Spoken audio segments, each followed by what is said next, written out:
Welcome to the What I Wish I Knew After Pregnancy Loss podcast. I am your host, Shana Southern. I am an angel mum, a rainbow mum, a pregnancy loss practitioner, and trauma-informed coach. I created the Institute of Healing Through Pregnancy Loss out of my own experience with loss in the hopes to provide understanding and healing, educating people on pregnancy loss, and creating more women or men in trained support roles. In this podcast, I hope to shed light on what I wish I knew in relation to pregnancy loss, opening up the conversation, breaking the stigma, and bringing real life stories plus guest experts. Thank you for being here with me today, and let's dive into today's episode. Welcome to the podcast, the intersection of pregnancy loss, fertility, trauma, and purpose, having the conversations that should have been happening all along. Today, I have with me Catherine Isaac. Catherine is the founder of Two Souls Co., a compassionate initiative dedicated to supporting women through early pregnancy loss. After experiencing multiple heartbreaking losses, including a traumatic miscarriage at home, Catherine recognised the lack of dignified options available for those who wish to honour their baby's remains.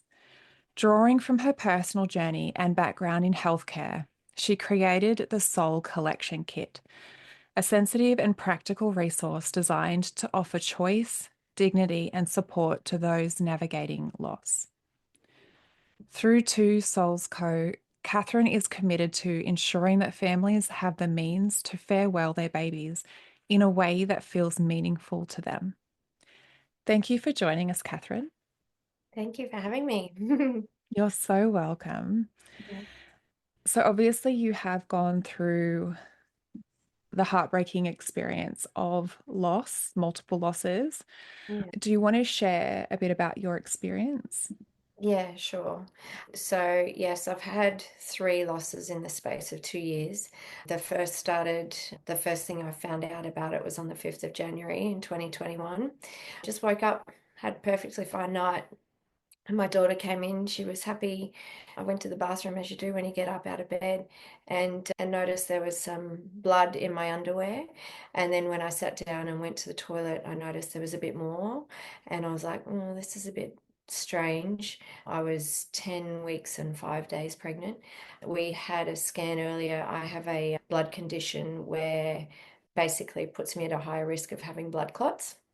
So we had quite an early scan to find out because the doctors had said as soon as you find out that there's a heartbeat, you need to start taking blood thinning medication. So we had that scan, had the confirmation of the baby's heartbeat.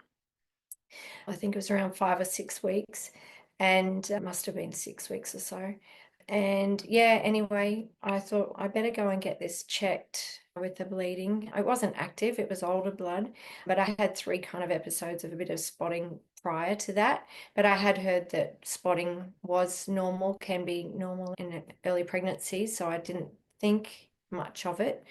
In hindsight, having said that, though, I feel as though there was something in me that felt as though maybe something wasn't right. So yeah, I just went into the early pregnancy assessment unit. Actually, it was a pregnancy assessment center.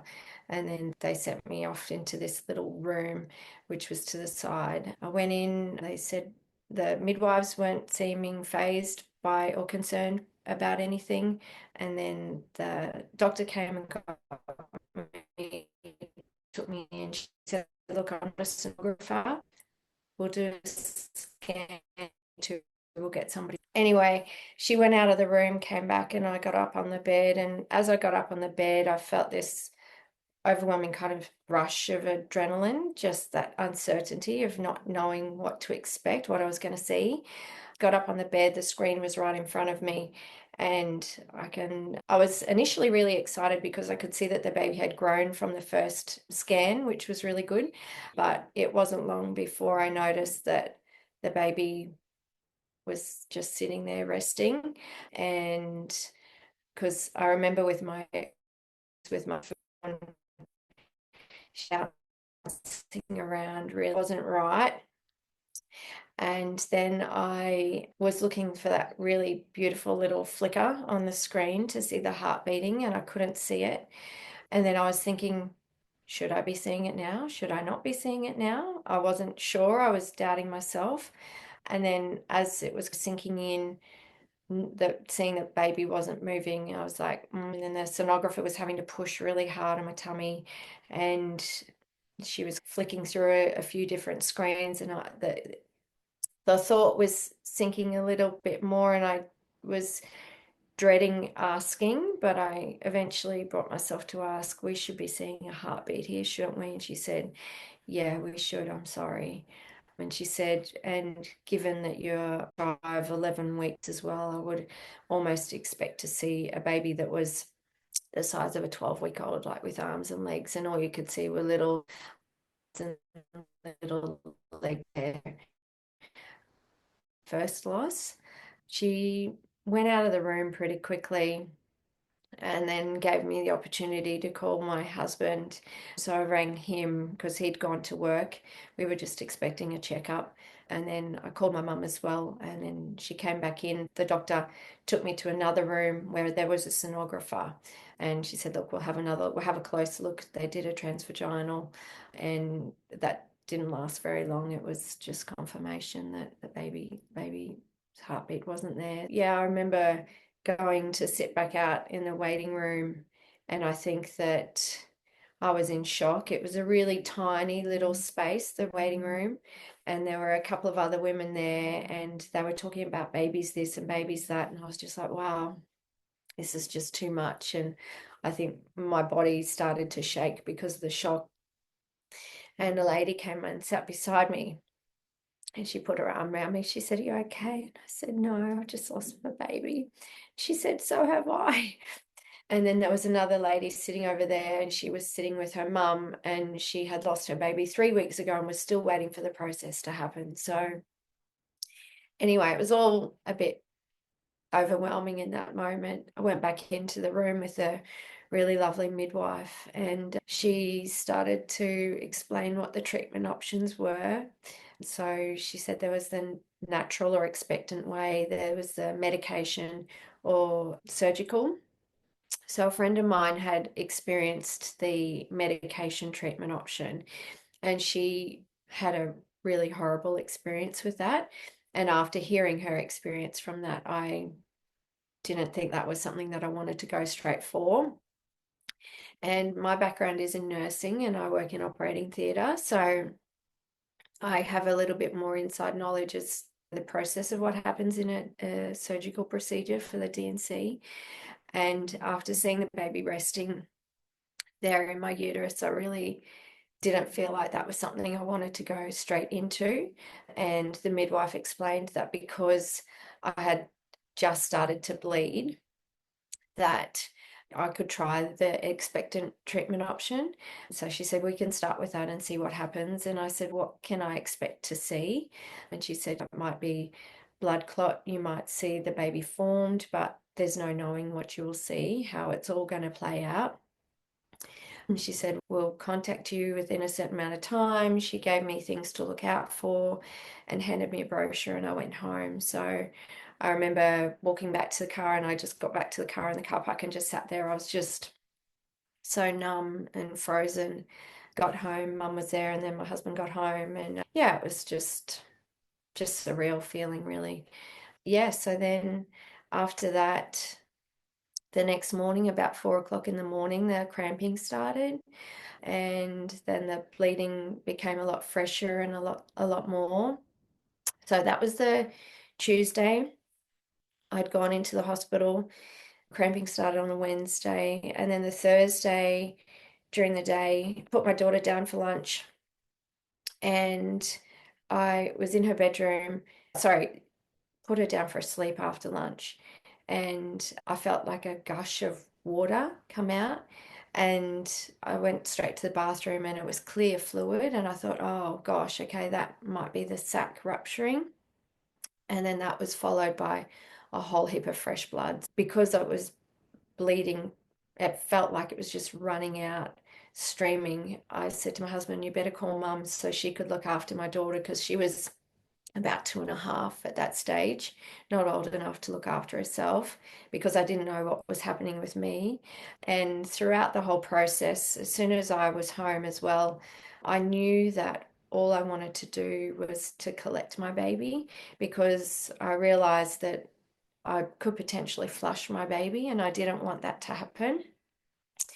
So I was doing absolutely everything I could to collect everything. I was using folded up toilet paper and to collect clot, and then trying to peel clot off wet toilet paper is really challenging. It's horrible, not to mention the fact that I'm holding wet toilet paper too. A couple of times the clots would drop into the bottom of the toilet bowl. I'd fish them out because I was like, oh my gosh, is that the baby? And then by this stage, when I was having this bigger bleed, I had a bucket in the bath, in the toilet with me. And I remember sitting like over the bucket on all fours was just bleeding into this bucket. And it was just horrible. And because it was bleeding a little bit more profusely, I went into the bathroom for a bit more space. By this stage, Mum had called an ambulance because I had a brochure to go by. That's all the information I had. Also, during the whole process, I'd been checking online to try and find bits of information about what was going to happen, what I could expect. But because everybody's experience is different, you never know how it's going to play out for you. Yeah, and I just remember being on all fours in the bathroom, and the ambulance officer came in, and then she was in tears, I was in tears, she was in tears, and when I could, I got up and we went into the hospital, and they took me into a room and had to do an internal, and that was incredibly uncomfortable. It's just a horrible thought. One minute you're pregnant, and then the next minute you've got a speculum inside you, you're bleeding, and they're looking to see if the baby's stuck in your cervix. And they'd said to me, look, if there is tissue there, and it's stuck, we might need to take you to theatre. And in my mind, I was just dreading that because I still didn't want for that to happen. They did a little quick scan. It wasn't with a proper ultrasound machine. It was just a portable machine, and they put it over my tummy, and I couldn't see the baby anymore. And that was really heartbreaking because I thought, where's my baby gone? But I guess it had been from the cramping and things like that. And they explained that it was all clot.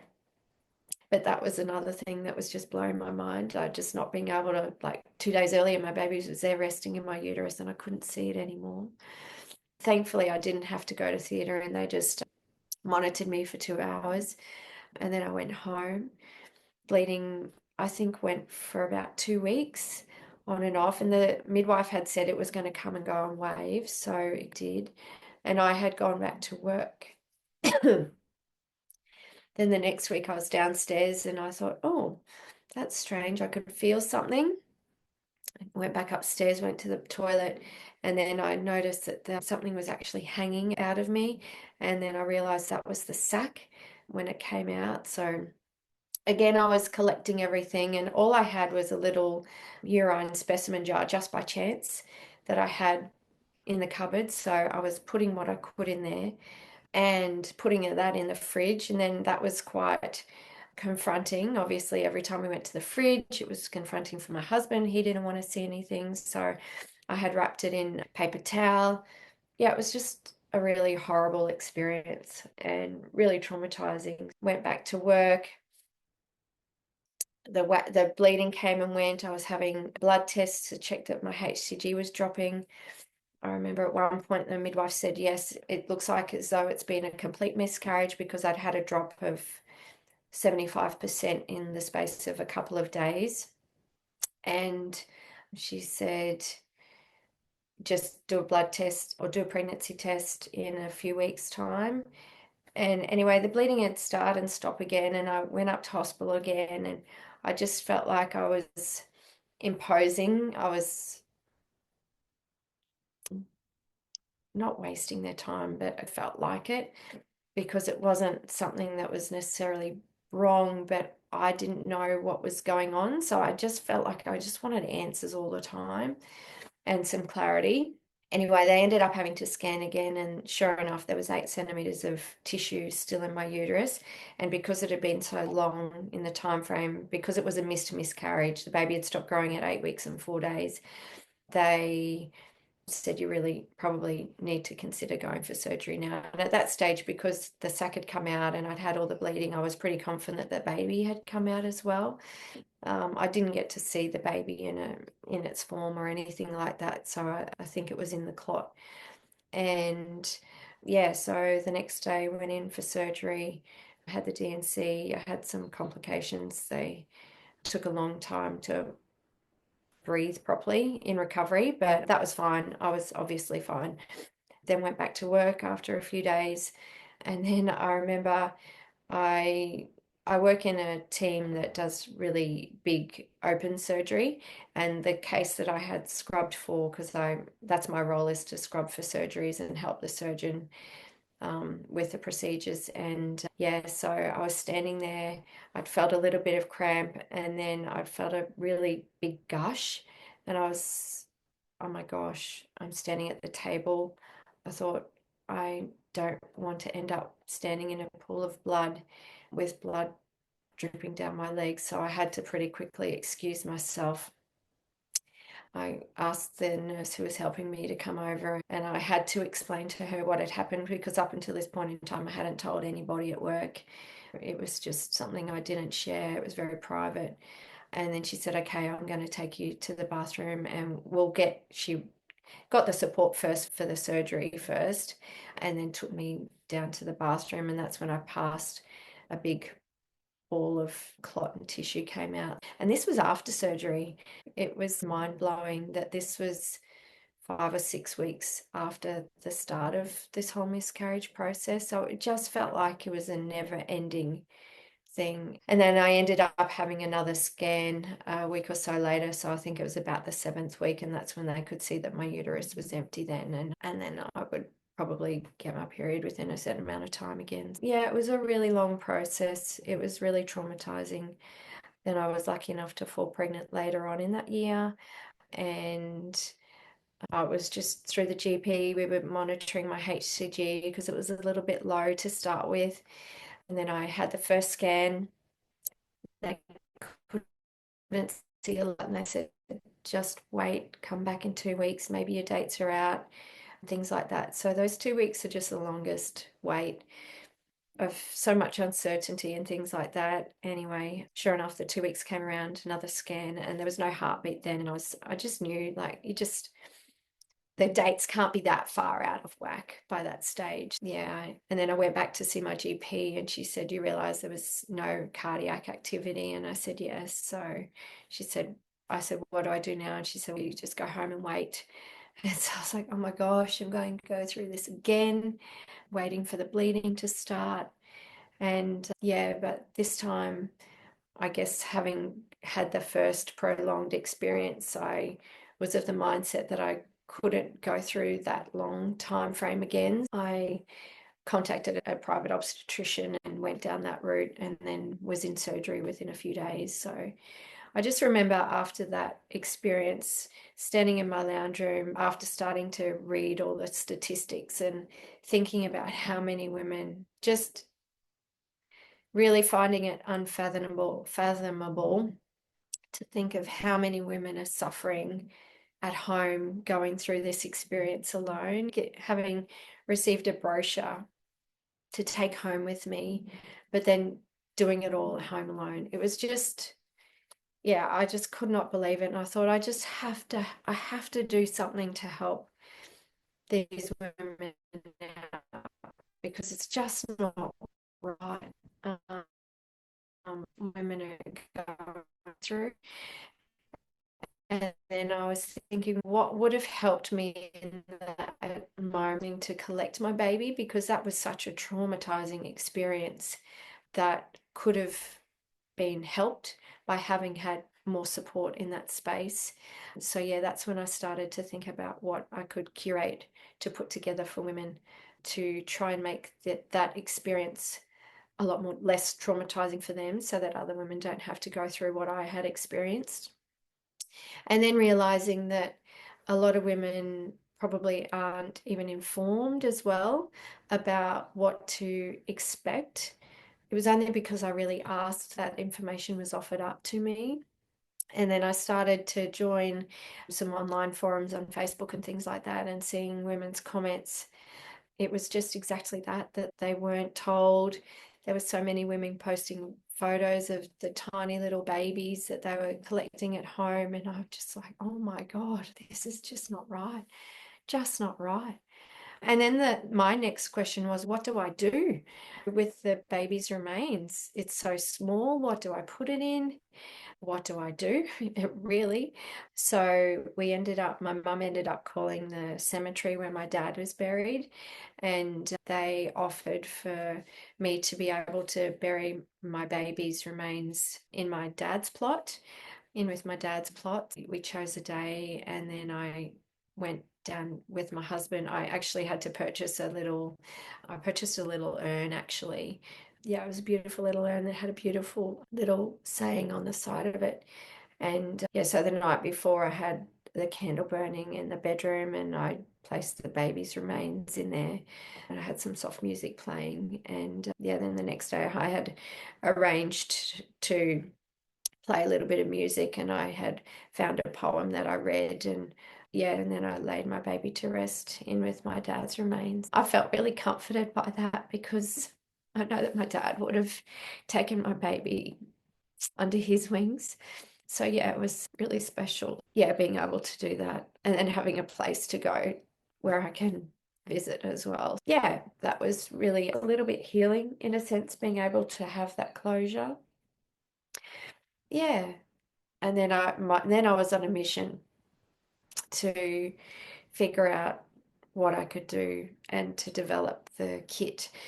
And I essentially ended up calling it the Soul Collection Kit, because I felt like it was a little soul that I had lost, and that's how it came to be. So yeah. I did have another loss the following year, which I found out about the day after my birthday. I knew that I had to have a scan. Very similar process to the second loss. So I didn't want to have the scan the day before my birthday, so I just waited. But I knew in my heart it was the same process that was happening again. Yeah. And then I was very fortunate. My body nothing felt normal after the miscarriages. I felt like I didn't know my body anymore in terms of what was happening with cycles and things like that. So I didn't know when we were going to have the opportunity to try again. And yeah, was trying to track ovulation and things like that. And then managed to fall pregnant again at the end of 2023. And that's when my beautiful girl, came along, and she arrived in August of 2023. So after all I had experienced, to finally have her in my arms was pretty special. I had a planned cesarean, but she unfortunately decided not to breathe at birth. So they had to do 7 minutes of resuscitation for her. So that was pretty terrifying, because I was terrified the entire pregnancy of going through another loss and just something happening and something not going right. And we got to the end, and yeah, for her to not breathe at birth, and then they rushed her off to NICU. So I didn't even get to hold her when I was hoping to, but I haven't stopped holding her since. So it was a few hours apart, but yeah, I'll never let go of her again. Yeah, that's my story.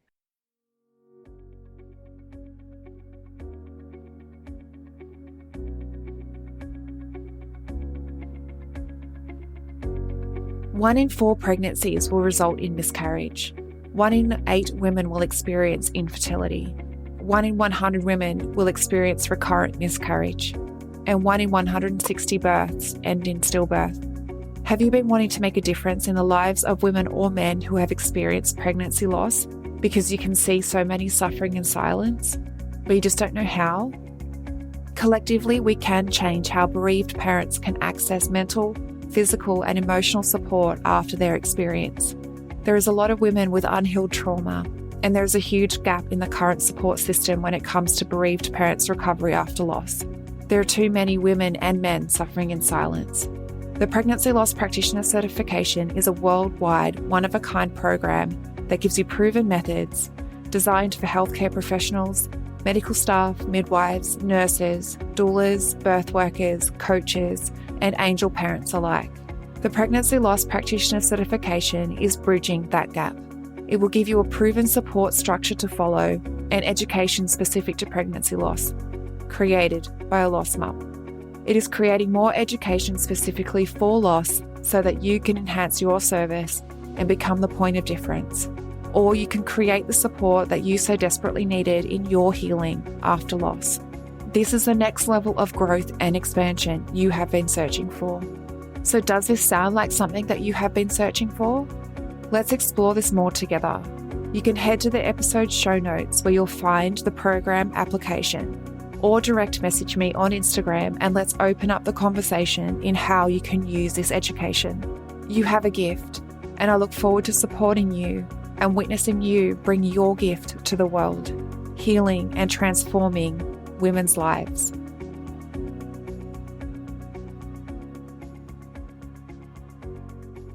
Thank you so much. I just want to acknowledge your openness, your vulnerability, and how raw that was.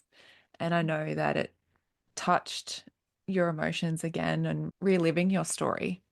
There was so much of that I remember within my own story. I remember just that the amount of blood that I was not told was going to happen, it was way beyond a heavy period. Yeah. And like you said, it felt like just water. Like I remember these feelings of just almost, it was almost like a convulsion, like in my body. You could just feel like it all coming out. And in those moments, I froze. I was like, oh my gosh, what's going to happen now? And that was one of the thoughts that crossed my mind was, what am I going to see? What? And then every time I did flush the toilet, what was in there? I questioned it every single time. And when you're bleeding that much, the amount of times that you go to the toilet, I remember telling my husband, like, to just don't go into the bathroom. Yeah. Because there was blood, and I was like, I can't physically keep up with that. I can't clean up. I can't do anything. Yeah. And, but I just thought that it was normal. I'm like, they said it was going to be like a heavy period. I questioned my definition of heavy. I was like, maybe this is heavy, maybe. But then we were Googling, we were doing the same things. We were Googling everything. And my husband was Googling how long the bleeding was going to last for. Yeah. And something he read said it came up as 10 days. And I was like, I'm going to die. I will die if this lasts for 10 days. Yeah. It's cheap. That was, like you said, you're not sent home with really the awareness that you need to have in that moment. I, to be honest, don't remember being sent home with anything. I was like, even if they did verbally say something to me, I was probably in shock or I was numb. And I'm like, I do not remember being told anything. Exactly. I didn't get a tangible anything either. Like I went in, obviously I was rushed in for a D&C because I'd been bleeding for 3 days, and they were like, it's not going to stop. You're having contractions. Your body's not completing the process like quick enough, and you can't keep bleeding like this. So the D&C was the only option for me. But I was just like, I was in hospital, and then I had the surgery, and then I was sent home. And I was like, Yeah. I don't, and And then that's not, it. and then Yeah. nothing. Yeah, exactly right. So I was like, no follow-up from the hospital, no follow-up from the doctor's surgery. Not to Yeah. say that my doctor, like, she empathized with me. She made me feel comfortable in the moment that I was being delivered that information. Yeah. But there's nothing outside of that. Once you leave the room, once you leave the hospital, that you're on your own. You are absolutely on your own. Yeah. And like you said, that's the hardest thing to do it on your own. Like you're going through probably one of the most life altering moments ever. Like I had been through, and from what I've gathered just from your story too, like my dad died when I was 19. So I've been through immense grief and heartache and upheaval. Like, Mm, but that was something completely different. yeah, And no one could be there for me in the way that you need them to be. Like my husband was trying, my mum was there, but she was just as emotional as I was. yeah, I did have a supportive family, but you still feel so alone in the whole experience because the medical system isn't there. There's no awareness, there's no support. You feel like you've got no one to turn to yeah, ask these questions. yeah. And that's the thing, like you said, that you asked questions. Like you still Mm, might have questions that you probably, like in hindsight, you're like, I should have asked this, I should have asked this, but you probably asked more in that moment than a lot of women, and then probably what even I did. yeah, That's the thing again, we don't know how to advocate for ourselves in those moments. We don't know how to ask the questions to get answers or even just something to move forward with. It's not like you're yeah. going to have answers, but No. Well, you don't know what you don't know, and unless that mm, information's offered to you, how are you expected or meant to know what to ask? mm, It's almost impossible. And that's where I feel so much for all of these women, like you say, that aren't asking the questions, because if they get to a point, they've gone home, they're delivering their babies, they're flushing the toilet, and then at the end of it, they go, hold on a minute, I must have flushed my baby there. And then they are left with a sense of guilt and shame, because potentially because, oh my God, I've just flushed my baby. And there's a lot of women out there that don't want to see the baby's remains, and that is totally fine and totally acceptable. And a lot of I've seen stories of women that they've seen what was in the toilet, they got a fright and then flushed and then realized and remembered. But for the people that, you know, did potentially want to collect their babies and didn't have the opportunity to or the choice to, I just think it's an opportunity. There's an opportunity there to mm, support women in so much a better way. And that's why, yeah, I created the kit. I just think offering that choice is really important for people, because then you can choose and decide for yourself. It's not somebody else making that decision for you or not informing you. If you have that choice, that means you're informed, right? You have that ability to make that decision for yourself, what's right for you in that moment. And that can potentially really help with your grieving and your healing and your closure of the whole process. Yeah, I think that's really important. It's just not fair to not be provided that choice and the option. mm. And the information is the most important thing for women. Yeah. It's the information needs to be shared.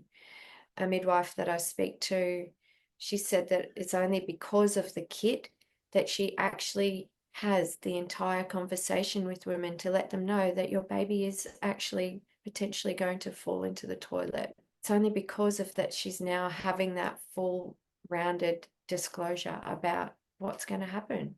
And I can understand that's not an easy conversation to have with women, but I guess the hospital system the way it is, this is a normal thing for healthcare workers to be exposed to, but for women in this moment, it is everything.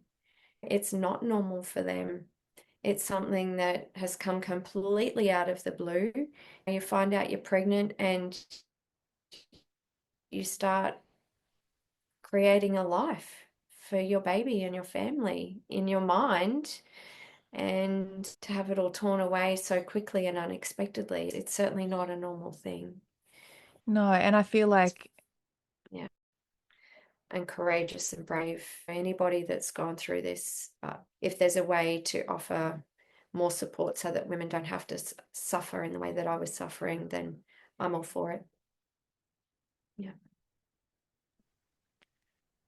I do feel like the medical system, like you said, they're a bit desensitized to it because it's probably something that they see a lot, but it's a topic that needs to have more sensitivity brought back into it because, like you said, it's women's.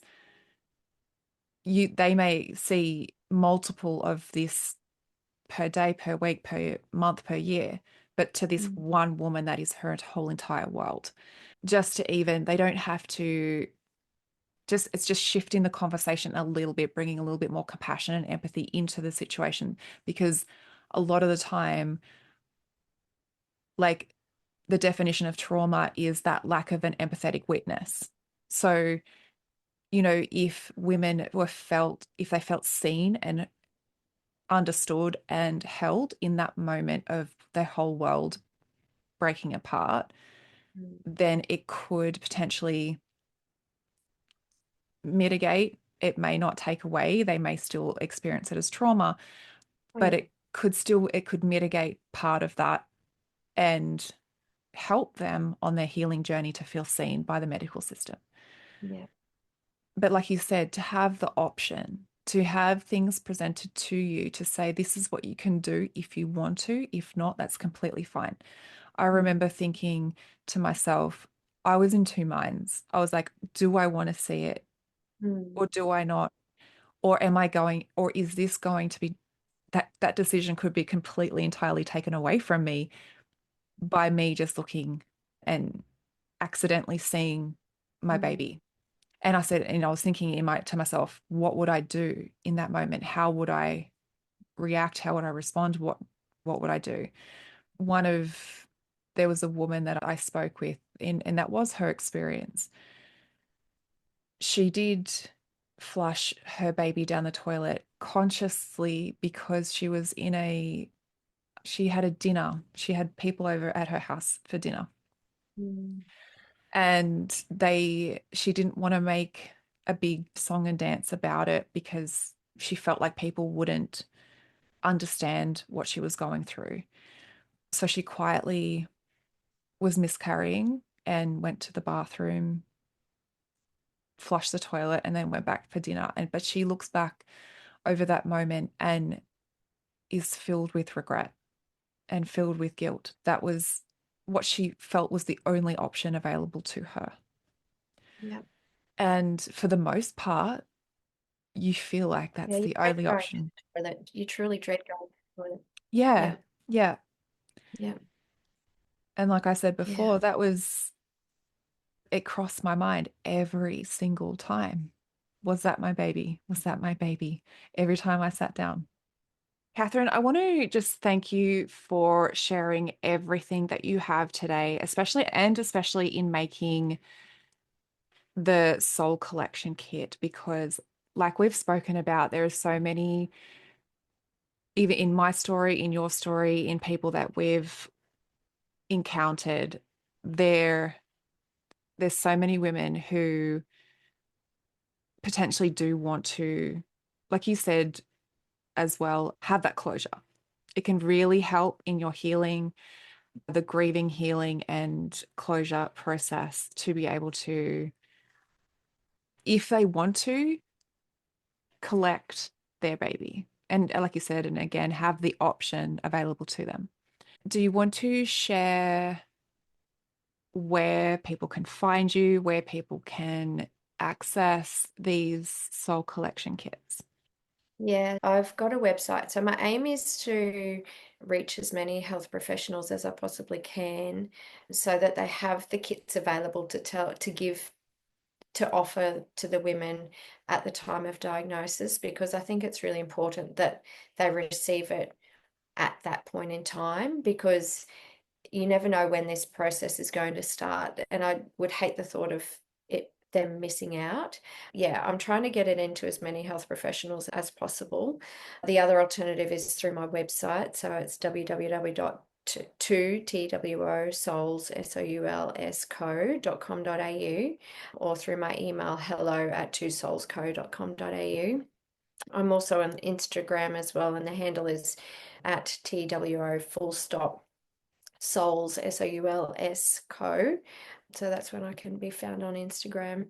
And for health professionals, I'm on LinkedIn as well. So I'm trying to find a way to reach as many people as possible to raise as much awareness about this, because I feel like there's an unknown need for it, and I'm really trying to change that so that women are offered the choice of what they would like to do with their baby's remains. That's my goal. That's the mission I'm on at the moment. Yeah. And like you said, it is an unknown need. Unless you are the woman that is going through it, a medical professional isn't really going to know that it was something that was necessary. Yeah. So the more that we can open this conversation, the more that we can say that this is something that is necessary to have as an option available for women. And like you said, right from the very start, it has to start at the doctors, it has to start at the hospital, it has to start in that moment when it's happening, because a Yeah. woman is not going to reach out when you're in the depths of that grief. You can't think clearly enough to be like, oh, this is what I need. It needs to be presented to you or Mm. given to you to take with you. Yeah. So it absolutely does start with the doctors and the professionals. And it is a definitely something that I feel like should be available to every woman, Mm. because that part of it, that part of the healing is a very traumatic part. Just one more question before we wrap up. What is one thing that you wish you knew before pregnancy loss? Or I think that I would survive, that I would survive, because I remember saying to myself so many times, how do you get through this? How do you survive? And again, I was searching for answers for people who had experienced it, for people who had found some sunshine in their lives again, found the ability to smile, because it always felt like it was a really forced, it wasn't something that was something within you that I never thought I'd be able to get back to. But yeah, I, yeah, just would give myself a hug and say, you will, it's really horrible. Nobody wants or wishes to go through this. There's an incredible community of women that just rally around others when this is what you're going through, and you're not alone.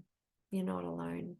As isolating as you do feel, and as hard to believe that in the moment as it is, yeah, you do survive. Yeah, Yeah, yeah, that it can be a consuming darkness, can't it? Like when you're going through it, to think, how would you get past that? yeah, How can you get through it? yeah, But I think sometimes, just like you said, looking at others that who have been able to get through it, and just mm, know that you can, because it can be a very challenging time that would feel like that, or does, it feels like it's going to last forever. yeah, But if you choose you in all of it, if you choose you and you choose your healing, then it is something that you can move through and come out the other side. yeah, yeah. That's it. Thank you so much, Catherine, for being a Um, part of the podcast. You're welcome. Thank you Thank for you. having me. You're so welcome. Thank you for sharing so openly and for creating what you have created out of your experience. And I'm going to hold on to that, that what you said, it's the unknown need. Who actually would think of creating something like that unless it's something that you have gone through? Yeah, yeah, So I appreciate you. I appreciate you, and I appreciate the fact that you actually went down that path and made that a reality for women. Yeah, thank you so much. My hope is to have it reach them where it's needed, to get it where it's actually needed. Yeah. It's a small and simple thing, a little gesture, but it could really mean the world to somebody. So, yeah. I absolutely agree. Yeah. Thank you. No worries. Thank you. Thank you to all that have listened in. If this episode was valuable to you, I invite you to leave a review on Apple Podcasts, and I look forward to supporting you on the next episode. Thank you for listening in with me today. I hope you found this episode helpful. If you did, I would absolutely love to hear from you. Take a screenshot of this episode, share it to social media, and tag me at Institute of Healing_PL. I love seeing what is resonating with you right now. If you want to chat further, I invite you to connect with me through Instagram. Head over and follow my Instagram account, send me a DM, and let's open the communication. If you want to know more about how you can be the support for others, head to the show notes and fill out the application form for the Pregnancy Loss Practitioner certification. I want to also note here that what I share within the episodes is not medical advice. If you need further support, please consult your doctor. Thank you again. Much love to you. Be gentle with yourself, and I look forward to supporting you on the next episode.